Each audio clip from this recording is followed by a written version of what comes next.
Hi guys! So, ito yung aming video as soon as we got to our Airbnb na nagkaayaan kami to go outside. So, nagpahinga lang kami ng konti and then we decided to go to Sensekai.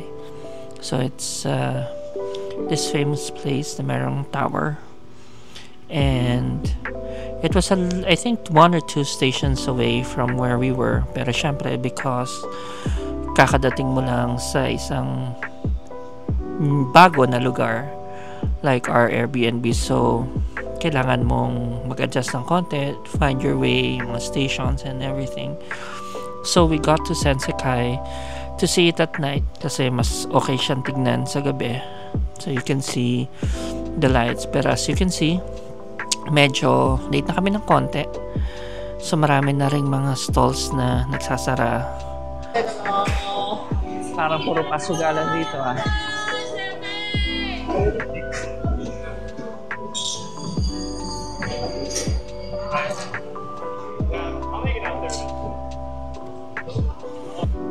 And also ano rin to this is also a weekday, so hindi masyadong madami din yung tao, or maybe siguro talagang late na lang kami, but it was relatively chill, hindi masyadong haggard yung crowd until makarating ka dun sa medyo sentro na niya.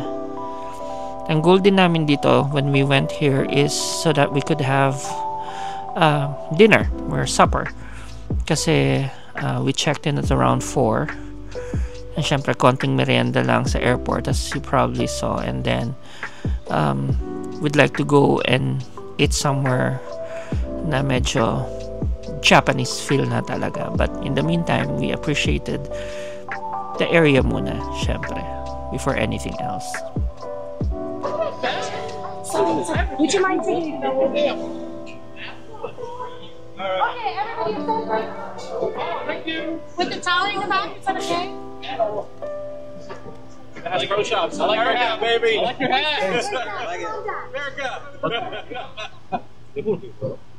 Ready? Okay. 1, 2, 3.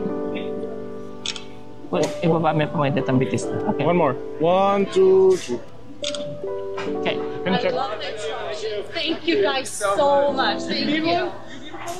No, we're good. Good. Okay, you learned something, right?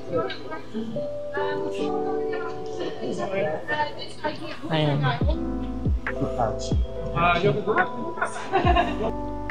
And yun na nga, after konting requests sa mga fellow tourists for photos, syempre kami nag-picture-picture, nag-video-video rin kami kasi syempre this is our first view of this place, diba?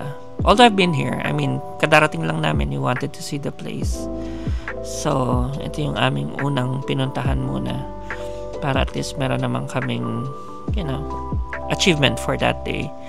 And syempre, makahanap na rin ng kakainan. And dito,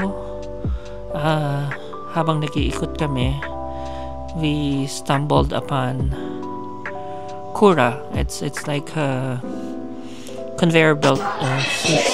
Hello, we're now here at Kura Sushi. Pag naka-5 tayo, magkakawala tayo ng chance of winning. Ganun siya.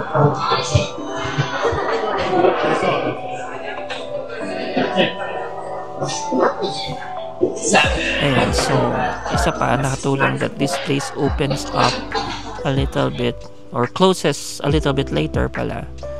So we were able to take our time, kain lang ng kain, and then